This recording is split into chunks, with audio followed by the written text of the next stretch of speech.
kembali lagi di channel Teateris. Di video ini, kita akan merangkum sebuah film dari Korea Selatan yang berjudul Squid Game yang rilis pada tahun 2021. Film ini menceritakan orang-orang putus asa yang mempertaruhkan nyawanya untuk mengikuti permainan mematikan demi mendapatkan hadiah miliaran.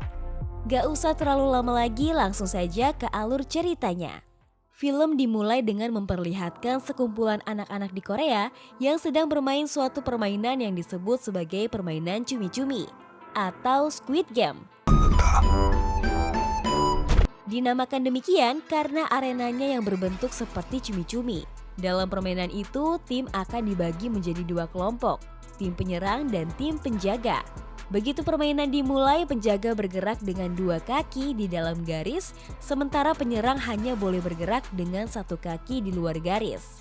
Namun, penyerang bisa memotong jalan melalui pinggang cumi-cumi dan mendapatkan kebebasan untuk berjalan dengan dua kaki.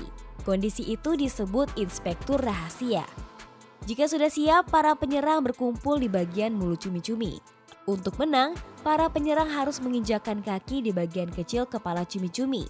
Tetapi, jika penjaga berhasil mendorong penyerang keluar garis, penyerang kalah.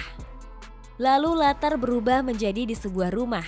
Ada seorang pria parubaya yang sedang menyantap makanannya, dan ibunya datang memberikan uang agar anaknya itu bisa membelikan makanan enak untuk cucunya yang sedang berulang tahun. Anaknya itu marah karena uang segitu tidak akan cukup. Ibunya juga memarahinya kebiasaan buruk anaknya yang seringkali menghabiskan uang, padahal pekerjaannya hanyalah seorang sopir. Akhirnya ia mengambil kartu tabungan uang ibunya secara diam-diam. Ia pun pergi untuk mencairkan uang ibunya. Ketika ia memasukkan PIN tanggal lahirnya, ternyata salah. Ia terus mencoba hingga akhirnya berhasil menggunakan PIN tanggal lahir anaknya. Selepas itu, ia pergi ke sebuah tempat berjudi. Berkali-kali kalah dan uang yang ia ambil dari ibunya pun mulai habis. Namun di kesempatan terakhir ia bisa memenangkan perjudian itu. Ia pun mendapatkan uang sebesar 4.560.000 won dan karena terlalu bahagia ia memberi kasir perjudian itu 10.000 won. Nama pria itu adalah Song Gi-hun dan anaknya adalah Gayong. Gi-hun berniat membelikan anaknya makanan lezat dan kado yang bagus. Namun ia justru bertemu dengan para penagih hutang dan dikejar oleh penagih hutang. Ia terus melarikan diri dari penagih hutang itu, namun ia tidak sengaja menabrak seorang gadis. Setelah meminta maaf, Gi-hun langsung berlari kembali. Namun akhirnya tertangkap juga dan dipukuli oleh para penagih hutang itu. Ketika sudah terdesak, ia pun berniat memberikan uang yang didapatkan tadi untuk membayar cicilan utangnya. Namun ternyata uang itu tidak ada, pasti terjatuh ketika ia menabrak gadis tadi. Dan hal itu membuat para penagih hutang bertambah marah dengannya. Akhirnya Gi-hun terpaksa menandatangani penjualan organ tubuhnya untuk membayar hutang dengan tenggat waktu bulan depan. Uangnya sudah habis tak tersisa. Akhirnya ia pun meminta kembali uang yang diberinya tadi ke kasir. Dengan uang yang tersisa, Gi-hun pergi ke tempat capit mainan agar bisa membelikan hadiah untuk anaknya. Namun hasilnya nihil, padahal uangnya juga sudah mulai menipis. Dan berkat seorang anak, ia berhasil mendapatkan hadiahnya. Gi-hun pun bergegas menemui anaknya, Gayong. Gi-hun mengajak Gayong untuk memakan tteokbokki dan memberikan hadiah yang didapatnya tadi. Namun ternyata itu adalah pemantik api berbentuk pistol. Tentu Gayong terkejut, namun ia tetap berusaha menghargai pemberian ayahnya walau ia tidak bisa menerimanya karena ibunya pasti akan marah padanya. Gi-hun pun berjanji untuk membelikan Gayong hadiah yang layak tahun depan. Mendengar hal itu membuat Gayong terlihat murung. Dan setelah puas, Gi-hun mengantar Gayong pulang ke apartemen ibunya. Ketika hendak pulang, Gi-hun justru tertinggal kereta. Di tengah keputusasaannya, ia bertemu seorang pria berpakaian rapih dengan membawa sebuah koper. Gi-hun pun mengira orang itu adalah pendeta. Dan karena keadaannya yang sedang kacau, Gi-hun justru menodongkan pemantik api yang didapatnya tadi. Pria itu pun berusaha berbicara secara baik-baik dengan Gi-hun. Pria itu menawarkan bermain dakji. Siapapun yang menang akan mendapatkan 100.000 won. Gi-hun pun menyetujuinya. Ia memilih warna biru.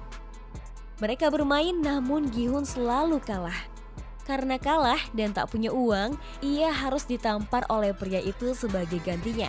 Berkali-kali kalah dan Gi-hun tetap tidak menyerah.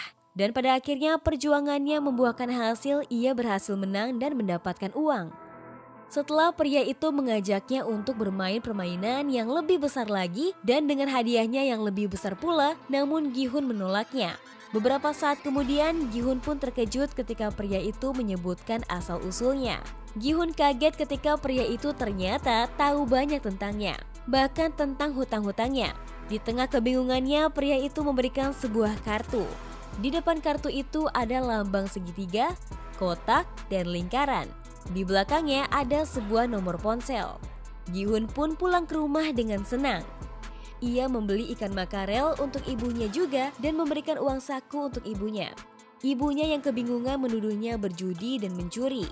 Hal itu tentunya ditepis oleh Gi-hun karena ia mendapat uang itu karena kerja kerasnya setelah ditampar berkali-kali.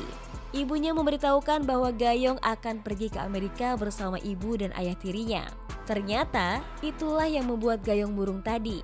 Itu membuatnya khawatir karena merasa tidak akan bisa hidup tanpa anaknya. Ibunya menyarankannya untuk mengurus hak asuh anak agar Gayong bisa tinggal dengan mereka. Namun, ia juga tak punya uang untuk mengurus anaknya itu. Akhirnya ia memutuskan untuk menelpon nomor yang ada di kartu nama tadi. Setelah menyatakan akan mengikuti game tersebut, ia menunggu di tempat yang telah ditentukan. Ada sebuah mobil yang menjemputnya. Pengemudinya adalah seseorang yang memakai topeng dan berbaju merah. Ketika Gi-hun sudah masuk ke dalam mobil, ia melihat semua yang berada di mobil tertidur. Ia beranggapan bahwa mereka semua kelelahan. Namun ternyata mereka semua diberi gas tidur. Dan itu membuat Gi-hun juga ikut tidak sadarkan diri. Gi-hun terbangun di tempat yang asing baginya.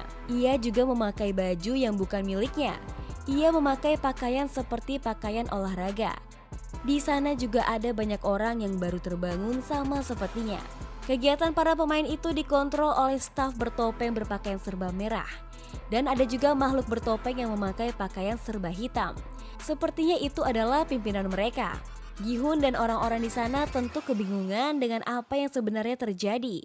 Di sana juga Gi-hun bertemu dengan pria tua yang sedang sibuk menghitung jumlah orang di sana. Gi-hun memberitahukannya bahwa jumlah orang di sana sudah tertera di layar.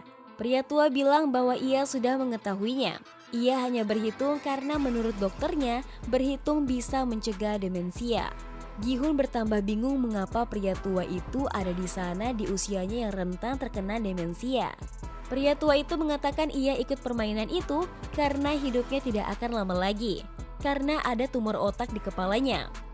Setelahnya, Gi-hun mendengar keributan.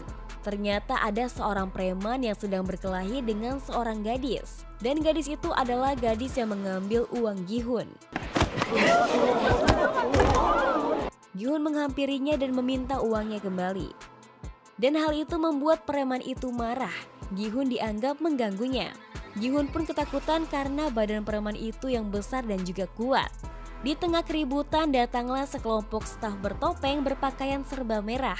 Mereka menjelaskan tentang aturan permainan dan berjanji akan memberikan hadiah uang.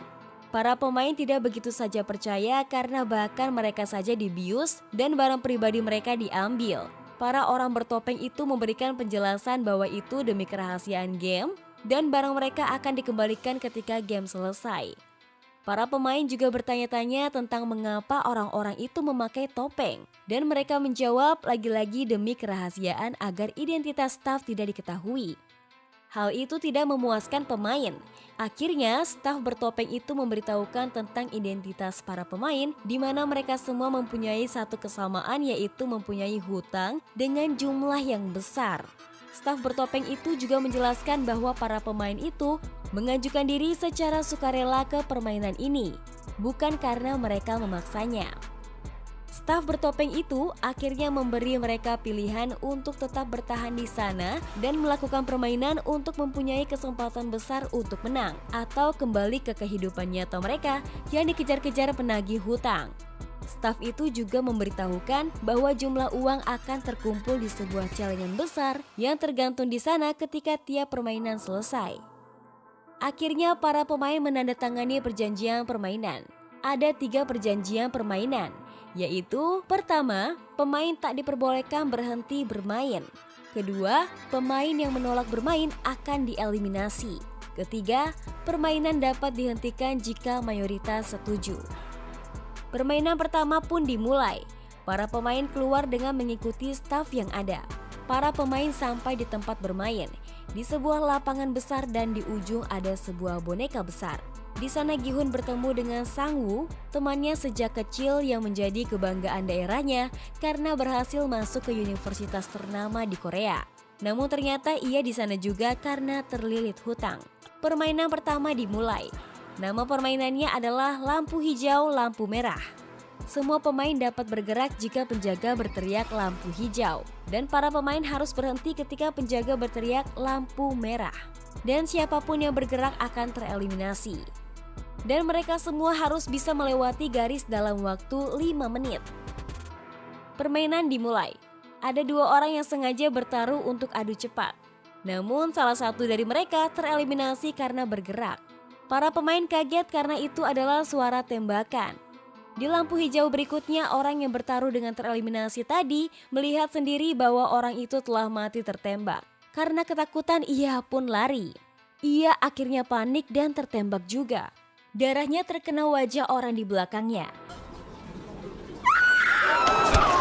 Karena hal itu semua orang menjadi panik. Para pemain langsung berlarian dan berusaha keluar.